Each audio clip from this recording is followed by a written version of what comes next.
नमस्ते, मैं चंद्रशेखर आप सभी को मैं अपने चैनल डिलीजेंट एकेडमी में स्वागत करता हूं। हम लोग बिहार एसएससी के लिए एक मैथ का सीरीज स्टार्ट किए थे, जिसमें हम लोग प्रत्येक दिन बिहार एसएससी में आए हुए मैथ का प्रीवियस ईयर क्वेश्चन और उस पर आधारित मैथ का क्वेश्चन कर रहे हैं। चलिए आज उस सीरीज में हम लोग आगे की तरफ चलते हैं। इससे पहले अगर आप मेरे चैनल पर नए हो तो चैनल को सब्सक्राइब कर ले और बेल आइकन को प्रेस करना बिल्कुल ना भूले, ताकि आपको सबसे पहले लेटेस्ट नोटिफिकेशन मिलता रहे। चलिए अब हम लोग क्वेश्चन की तरफ चलते हैं। देखिए हमारा क्वेश्चन क्या दिया हुआ है। हमारा क्वेश्चन है 3 नल किसी टंकी को क्रमशः 6 घंटे, 24 घंटे और 18 घंटे में भर सकते हैं, लेकिन उसके तल पर एक छेद था जो 18 घंटे में पूरे टंकी को खाली कर सकता था। 1 घंटे बाद छेद का पता लगा और उसे तत्काल ठीक कर दिया गया। तीनों नलों द्वारा टंकी को भरने में कितना समय लगेगा। तो देखिए हम सबसे पहले क्या करेंगे, जो ये हमारा समय दिया हुआ है हम उस समय का एलसीएम निकालेंगे। देखिए हमारा समय क्या दिया हुआ है, 6 घंटा, 24 घंटा, 18 घंटा और 18 घंटा दिया हुआ है। तो हम सबसे पहले इन चारों समय का हम एलसीएम निकालेंगे। तो देखिए 6, 24, 18 और 18 का एलसीएम क्या हो जाएगा, एलसीएम हो जाएगा 72। 6, 24, 18, 18 का एलसीएम क्या हो जाएगा, 72 हो जाएगा। अब देखिए हम टंकी की धारिता मान लेंगे 72 यूनिट। हम टंकी की धारिता मान लेंगे 72 यूनिट। अब देखिए 3 भरने वाला नल है, तो हम तीनों नल का नाम कुछ मान लेते हैं। देखिए हमने मान लिया कि पहला नल का नाम है ए, दूसरा नल का नाम है बी और तीसरा नल का नाम है सी। अब देखिए एक जो है उसके तली पे छेद है, तो हम छेद का भी कुछ नाम मान लेते हैं। अब देखिए छेद जो है खाली करने का काम करे, यानी हम उसे खाली करने वाला नल मान सकते हैं। तो देखिए हम छेद को मान लेते हैं खाली करने वाला नल डी। अब देखिए हम यहाँ निगेटिव का सिंबल क्यों लगा रहे हैं, क्योंकि छेद जो है टंकी से पानी खाली करने का काम करे, यानी निगेटिव काम करे, इसलिए हम यहाँ निगेटिव का सिंबल लगा रहे हैं। अब देखिए नल ए जो है टंकी को 6 घंटा में भरे, नल ए टंकी को 6 घंटा में भरे, नल बी टंकी को 24 घंटा में भर रहे हैं, नल सी टंकी को 18 घंटा में भर रहे हैं और खाली करने वाला जो छेद है वो टंकी को 18 घंटा में खाली करे, टंकी को 18 घंटा में खाली करे। तो देखिए हम यहाँ से चारों नल का एफिशिएंसी निकाल सकते हैं। अब देखिए नल ए जो है 6 घंटा में अगर 72 यूनिट पानी भर रहा है तो 1 घंटा में कितना भरेगा, 12 यूनिट पानी। नल बी 24 घंटा में अगर 72 यूनिट पानी भर रहा है तो 1 घंटा में कितना भरेगा, 3 यूनिट पानी। नल सी 18 घंटा में अगर 72 यूनिट पानी भर रहा है तो 1 घंटा में कितना भरेगा, 4 यूनिट पानी। और नल डी 18 घंटा में अगर 72 यूनिट पानी खाली करे तो 1 घंटा में कितना खाली करेगा, 4 यूनिट पानी। अब देखिए चारों नल का एफिशिएंसी निकल के आ गया और हमें क्वेश्चन में आगे क्या दिया हुआ है, हमें क्वेश्चन में आगे दिया हुआ है कि 1 घंटे बाद छेद का पता लगा और उसे तत्काल ठीक कर दिया गया। यानी तीनों नल टंकी को भर रहे हैं, तो तीनों नल के साथ साथ छेद भी 1 घंटा काम कर रहे हैं। तो देखिए नल ए जो है 1 घंटा में अगर 12 यूनिट पानी भरेगा तो नल बी जो है 1 घंटा में 3 यूनिट पानी भरेगा, नल सी 1 घंटा में 4 यूनिट पानी भरेगा और नल डी जो है 1 घंटा में 4 यूनिट पानी खाली करेगा। तो देखिए चारों नल अगर 1 घंटा अगर 7 काम करेंगे, चारों नल अगर 1 घंटा 7 काम करेंगे तो कितना पानी भर पाएगा। चारों नल अगर 1 घंटा 7 काम करेंगे तो पानी कितना भर पाएगा, 15 यूनिट पानी भर पाएगा। और हमें टोटल पानी भरना कितना है, 72 यूनिट। यानी जो है अब शेष भरना कितना बाकी रह गया, हम इस 72 में से 15 माइनस करेंगे, ये हमारा क्या हो जाएगा, ये हमारा हो जाएगा 57 यूनिट। यानी अभी जो है 57 यूनिट पानी भरना बाकी रह गया। अब देखिए इस 57 यूनिट पानी को कौन भरेगा, छेद को जो है 1 घंटा बाद ठीक कर दिया गया, यानी इस 57 यूनिट पानी को तीनों नल जो है मिलके भरेंगे। तो देखिए नल ए जो है 1 घंटा में 12 यूनिट पानी भर रहा है, नल बी 1 घंटा में 3 यूनिट पानी भर रहा है, नल सी 1 घंटा में 4 यूनिट पानी भर रहा है। तो तीनों मिलके 1 घंटा में कितना पानी भरेंगे, 19 यूनिट। तो 57 यूनिट पानी भरने में कितना समय लग जाएगा, हम इस 57 में 19 से भाग देंगे, तो यहाँ से हमारा समय क्या निकल के आ जाएगा, 3 घंटा। अब देखिए पहले जो है 1 घंटा काम हो चुका है, उसके बाद जो है 3 घंटा शेष पानी को भरने में टाइम लग रहा है। यानी टोटल जो है टंकी को भरने में कितना समय लग जाएगा, 1 घंटा प्लस का 3 घंटा, ये हमारा क्या निकल के आ जाएगा, ये हमारा निकल के आ जाएगा 4 घंटा। यानी टंकी भरने में कुल कितना समय लग जाएगा, 4 घंटा का समय लग जाएगा। हमारा आंसर क्या निकल के आ गया, 4 घंटा निकल के आ गया। चलिए क्वेश्चन समझ में आ गया होगा, नेक्स्ट क्वेश्चन पे चलते हैं। देखिए हमारा क्वेश्चन क्या दिया हुआ है, हमारा क्वेश्चन है अगर a + 5b बटा 2b equal to a - 2b, तब अगर b इक्वल टू -1 तो a का मान ज्ञात कीजिए। हमें क्या निकालना है, a का मान निकालना है। अब देखिए हमें क्वेश्चन में इक्वेशन क्या दिया हुआ है, हमें क्वेश्चन में इक्वेशन दिया हुआ है a + 5b बटे हमें क्या दिया हुआ है 2b equal to a - 2b। अब देखिए हमें क्वेश्चन में b इक्वल टू क्या दिया हुआ, -1, तो हम यहाँ b की जगह -1 पुट करेंगे, तो यहाँ से हमारा क्या हो जाएगा, a - 5 बटा क्या हो जाएगा, -2 इक्वल टू a + 2 हो जाएगा। b की जगह अगर हम -1 पुट करेंगे तो यहाँ से हमारा क्या हो जाएगा, -2 × -1 प्लस का 2 हो जाएगा। और हम यहाँ -1 पुट करेंगे तो प्लस का 5 इंटू -1 हमारा क्या हो जाएगा -5 हो जाएगा, और हम यहाँ b की जगह -1 पुट करेंगे तो प्लस का 2 इंटू -1 हमारा क्या हो जाएगा -2 हो जाएगा। अब देखिए हम यहाँ से क्रॉस गुना करेंगे, हम यहाँ से अगर क्रॉस गुना करेंगे तो ये हमारा हो जाएगा, ये हमारा हो जाएगा a - 5 इक्वल टू -2a -4 हो जाएगा। अब देखिए इस -2a को अगर हम इस साइड लेके आ जाए तो हमारा माइनस में तो प्लस में हो जाएगा, यानी हम यहाँ से लिख सकते हैं a + 2a इक्वल टू इस -5 को अगर हम उस साइड लेके चले जाएं तो हमारा माइनस में तो प्लस में हो जाएगा, यानी ये हमारा हो जाएगा, ये हमारा हो जाएगा +5 माइनस क्या हो जाएगा 4 हो जाएगा। अब देखिए यहाँ से हमारा हो जाएगा, हम इसे ऐड करेंगे तो ये हमारा हो जाएगा 3a इक्वल टू हम माइनस करेंगे तो ये हमारा क्या हो जाएगा 1 हो जाएगा। अब देखिए यहाँ से a इक्वल टू क्या हो जाएगा 1/3 हो जाएगा, a इक्वल टू क्या हो जाएगा 1/3 हो जाएगा। 1/3 को अगर हम पॉइंट में चेंज करेंगे तो ये हमारा क्या हो जाएगा, ये हमारा हो जाएगा 0.333, यानी हमारा आंसर क्या निकल के आ गया, a इक्वल टू क्या निकल के आ गया 0.33 निकल के आ गया। चलिए क्वेश्चन समझ में आ गया होगा, नेक्स्ट क्वेश्चन पे चलते हैं। देखिए हमारा क्वेश्चन क्या दिया हुआ है, हमारा क्वेश्चन है किसी प्राकृत संख्या के वर्ग के तिगुने में से उस संख्या के 4 गुने को घटाने पर प्राप्त संख्या उस प्राकृत संख्या से 50 अधिक है, वह संख्या ज्ञात करे। तो देखिए हम संख्या को कुछ मान लेते हैं। देखिए हमने मान लिया कि जो हमारी संख्या है वो x है, हमने मान लिया कि जो हमारी संख्या है वो x है। तो देखिए मैं क्वेश्चन में क्या दिया कि प्राकृत संख्या के वर्ग के तिगुने में से, यानी हम इसका वर्ग का तिगुना करेंगे तो ये हमारा क्या हो जाएगा 3x² हो जाएगा। वर्ग के तिगुने में से अगर हम उस संख्या का 4 गुना माइनस करेंगे तो जो हमें संख्या प्राप्त होगी उस प्राकृत संख्या से 50 अधिक प्राप्त होगी, यानी ये किसके बराबर हो जाएगा, ये बराबर हो जाएगा x + 50 के बराबर हो जाएगा। अब देखिए हम इस इक्वेशन से x का वैल्यू निकाल सकते हैं या हम यहाँ ऑप्शन से x का वैल्यू चेक कर सकते हैं। अब देखिए ऑप्शन ए में हमें क्या दिया 4 दिया है, तो देखिए x के जगह अगर हम 4 रखेंगे तो ये हमारा क्या हो जाएगा 4 का स्क्वायर 16, 16 में अगर हम 3 से गुना करेंगे तो ये हमारा क्या हो जाएगा 48 हो जाएगा। और हम यहाँ अगर x के जगह 4 रखेंगे ये हमारा क्या हो जाएगा 16 हो जाएगा। 48 में से 16 माइनस करेंगे ये हमारा क्या निकल के आ जाएगा 32 निकल के आ जाएगा। और हम यहाँ x के जगह अगर 4 रखेंगे तो ये हमारा क्या हो जाएगा 54 हो जाएगा, यानी 32 = 54 हमारा नहीं होगा, यानी x = हमारा 4 नहीं हो सकता है। अब देखिए x के जगह अगर हम 5 रख ले तो ये हमारा क्या हो जाएगा 5 का स्क्वायर 25, 25 में अगर हम 3 से गुना करेंगे तो ये हमारा क्या हो जाएगा 75 हो जाएगा। उसके बाद हम यहाँ अगर x के जगह 5 रखेंगे तो ये हमारा क्या हो जाएगा, ये हमारा हो जाएगा 20 हो जाएगा, यानी 75 में से अगर हम 20 माइनस करेंगे, 75 में से 20 माइनस करेंगे तो ये हमारा क्या हो जाएगा 55 हो जाएगा। और हम यहाँ x के जगह अगर 5 रखेंगे तो ये हमारा क्या हो जाएगा 55 हो जाएगा, यानी 55 = 55 हो गया। यानी यहाँ से x = क्या निकल के आ गया, यहाँ से हमारा x = क्या निकल के आ गया 5 निकल के आ गया, यानी वह संख्या हमारी क्या होगी 5 होगी। हमारा आंसर क्या निकल के आ गया 5 निकल के आ गया। चलिए क्वेश्चन समझ में आ गया होगा, नेक्स्ट क्वेश्चन पे चलते हैं। देखिए हमारा क्वेश्चन क्या दिया हुआ है, हमारा क्वेश्चन है यदि a + 1/a = 6 हो तो a⁴ + 1/a⁴ का मान क्या होगा। हमें क्या निकालना है, a⁴ + 1/a⁴ का मान निकालना है। अब देखिए हमें क्वेश्चन में क्या दिया हुआ है, हमें क्वेश्चन में a + 1/a = हमें क्या दिया 6 दिया हुआ है। तो देखिए अगर हम इसका स्क्वायर कर लें, यानी यहाँ से a² + 1 अगर हम a² निकालेंगे तो ये हमारा क्या हो जाएगा, ये हमारा हो जाएगा 6 का स्क्वायर -2 हो जाएगा। अब देखिए 6 का स्क्वायर क्या होता है 36, 36 में से अगर हम 2 माइनस करेंगे तो ये हमारा क्या हो जाएगा 34 हो जाएगा। अब देखिए यहाँ से हमारा a² + 1/a² निकल के आ गया, लेकिन हमें चाहिए क्या, हमें चाहिए a⁴ + 1/a⁴ चाहिए। तो देखिए अगर हम एक बार और स्क्वायर कर लें तो देखिए एक बार और स्क्वायर करेंगे तो ये हमारा क्या हो जाएगा 34 का स्क्वायर माइनस क्या हो जाएगा 2 हो जाएगा। अब देखिए 34 का स्क्वायर करेंगे, 34 का स्क्वायर करेंगे तो ये हमारा क्या हो जाएगा 1156 हो जाएगा। 1156 में से अगर हम 2 माइनस करेंगे तो ये हमारा क्या निकल के आ जाएगा 1154 निकल के आ जाएगा, यानी हमारा आंसर क्या निकल के आ गया 1154 निकल के आ गया। चलिए क्वेश्चन समझ में आ गया होगा, नेक्स्ट क्वेश्चन पे चलते हैं। देखिए हमारा क्वेश्चन क्या दिया हुआ है, हमारा क्वेश्चन है दूध तथा पानी के 20 लीटर मिश्रण में 15% पानी है, इसमें 5 लीटर पानी डाला जाता है, तो मिश्रण में दूध का प्रतिशत क्या है। हमें क्या निकालना है, नए मिश्रण में दूध का प्रतिशत निकालना है। अब देखिए हमें क्वेश्चन में मिश्रण कितना दिया हुआ है, हमें क्वेश्चन में मिश्रण दिया हुआ है 20 लीटर। हमें मिश्रण कितना दिया हुआ है 20 लीटर।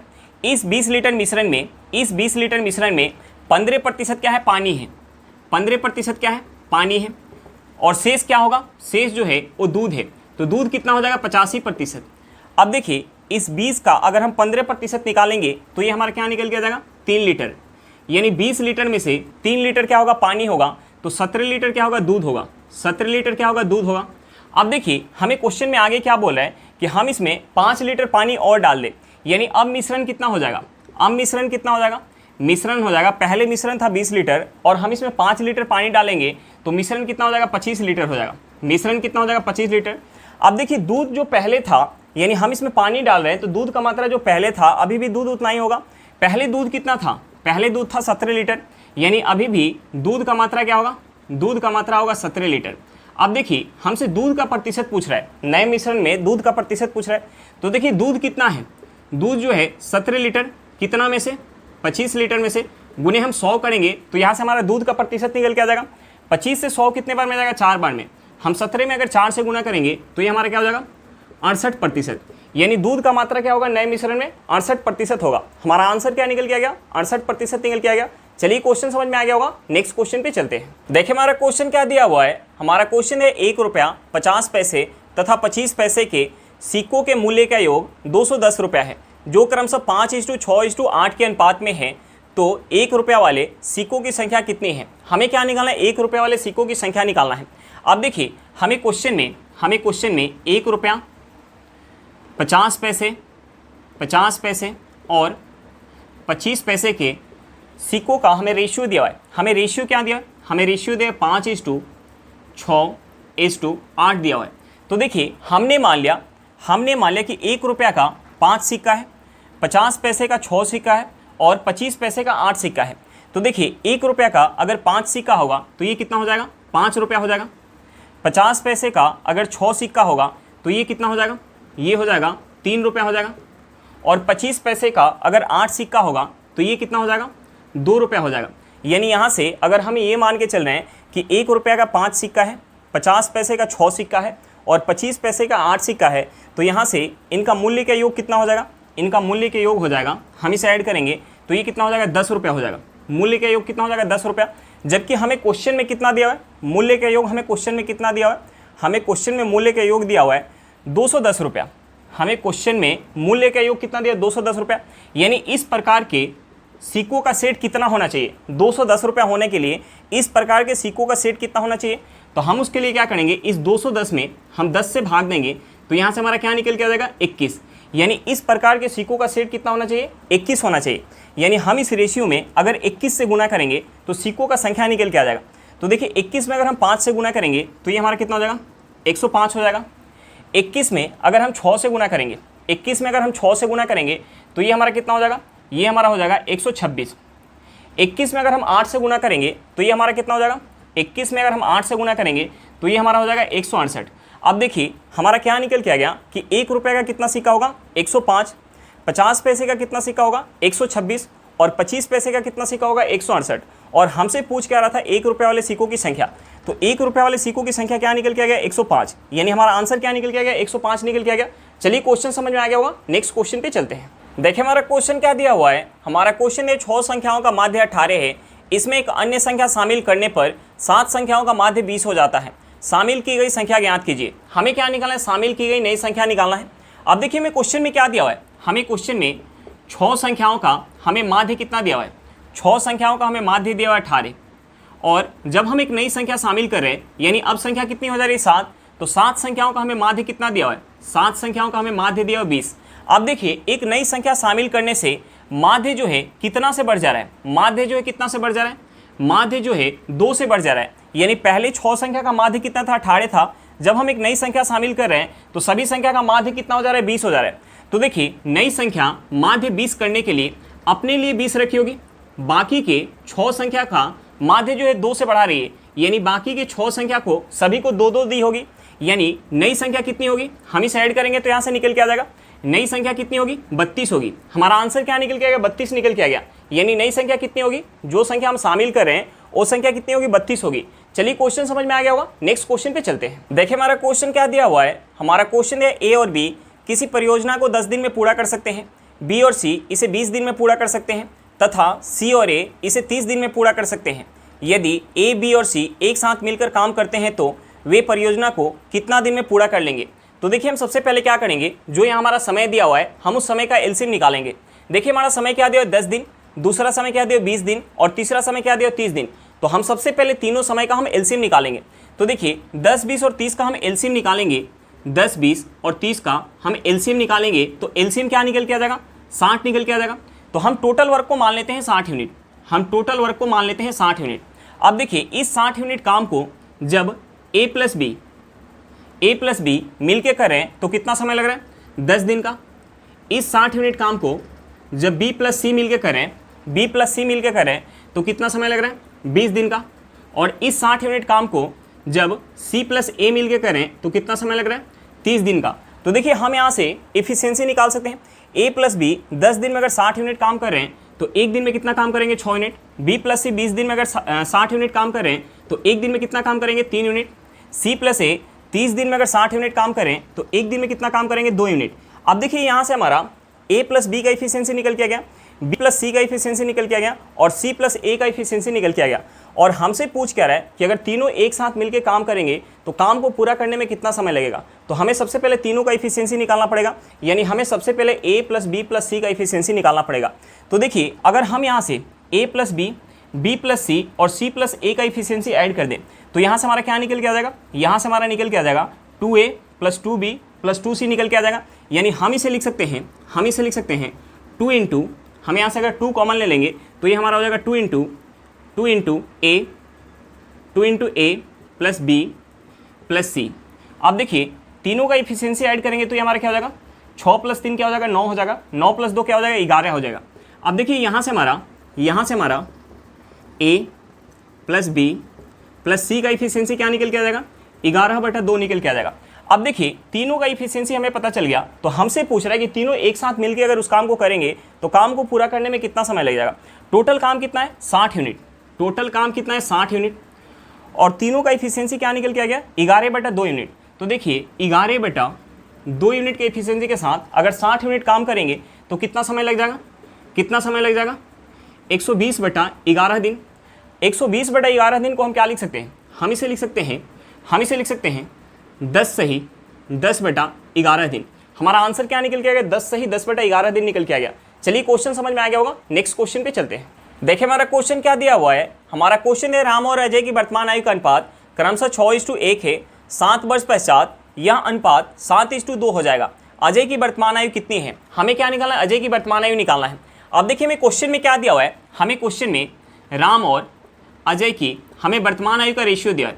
हमें वर्तमान का रेशियो कितना दिया, वर्तमान का हमें रेशियो कितना दिया, वर्तमान का हमें रेशियो दिया हुआ है 6:1 दिया हुआ है। और हमें क्वेश्चन में क्या दिया है, हमें क्वेश्चन में 7 वर्ष बाद का हमें रेशियो दिया है।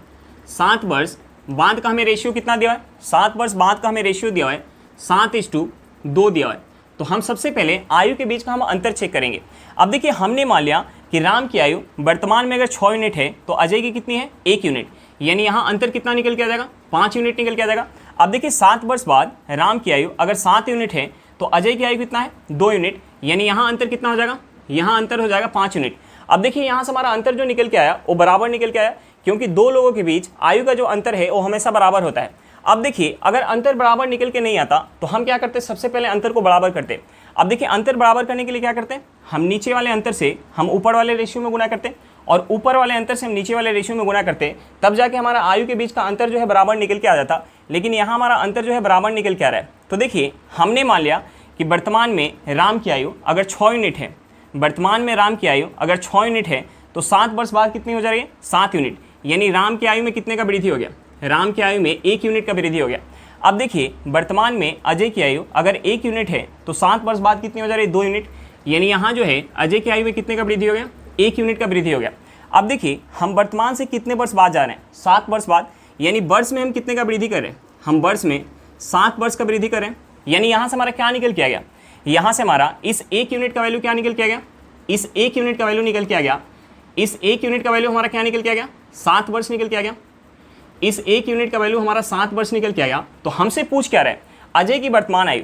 तो देखिए अजय की वर्तमान आयु कितनी है, 1 यूनिट। और 1 यूनिट का वैल्यू हमारा क्या निकल के आ गया, 7 वर्ष निकल के आ गया। यानी अजय की वर्तमान आयु क्या निकल के आ गया, 7 वर्ष निकल के आ गया। चलिए क्वेश्चन समझ में आ गया होगा, नेक्स्ट क्वेश्चन पे चलते हैं। देखिए हमारा क्वेश्चन क्या दिया हुआ है, हमारा क्वेश्चन है 0.63 के ऊपर एक रिंग प्लस 0.37 के ऊपर एक रिंग प्लस 0.80 के ऊपर एक रिंग को सरल करने पर परिणाम क्या आएगा। हमें यहाँ 4 ऑप्शन दिया हुआ है। अब देखिए हमें क्वेश्चन में क्या दिया हुआ है, हमें क्वेश्चन में दिया हुआ है 0.63 के ऊपर एक रिंग, और हमें क्या दिया है 0.37 के ऊपर एक रिंग प्लस 0.80 के ऊपर एक रिंग। अब देखिए हम यहाँ सबसे पहले रेकरिंग को हटाएंगे। अब देखिए यहाँ से अगर हम रेकरिंग हटाएंगे तो जितने अंक के ऊपर रेकरिंग है उतने बट्टे में 9 आ जाएगा। तो देखिए हम यहाँ से अगर रेकरिंग हटाएंगे तो ये हमारा हो जाएगा 63/99 हो जाएगा, यानी यहाँ 2 अंक के ऊपर रेकरिंग है तो बट्टे में हमारा 2 9 आ जाएगा। प्लस यहाँ से हम हटाएंगे तो ये हमारा हो जाएगा 37/99 हो जाएगा।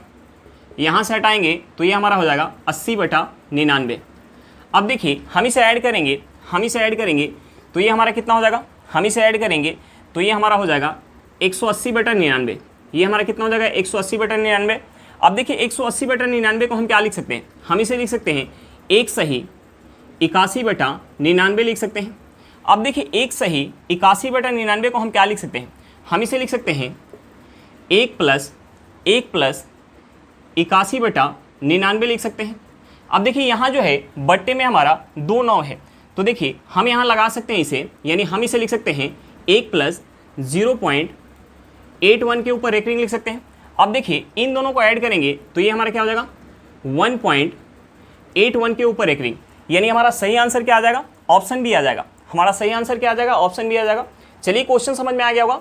आज के लिए इतना ही, फिर मिलते हैं नेक्स्ट क्लास में। अगर क्लास अच्छा लगे तो क्लास को लाइक करिएगा, अगर आप मेरे चैनल पर नए हो तो चैनल को सब्सक्राइब करिएगा, और क्लास को अपने दोस्तों के साथ शेयर करना बिल्कुल मत भूलिएगा। चलिए बाय बाय।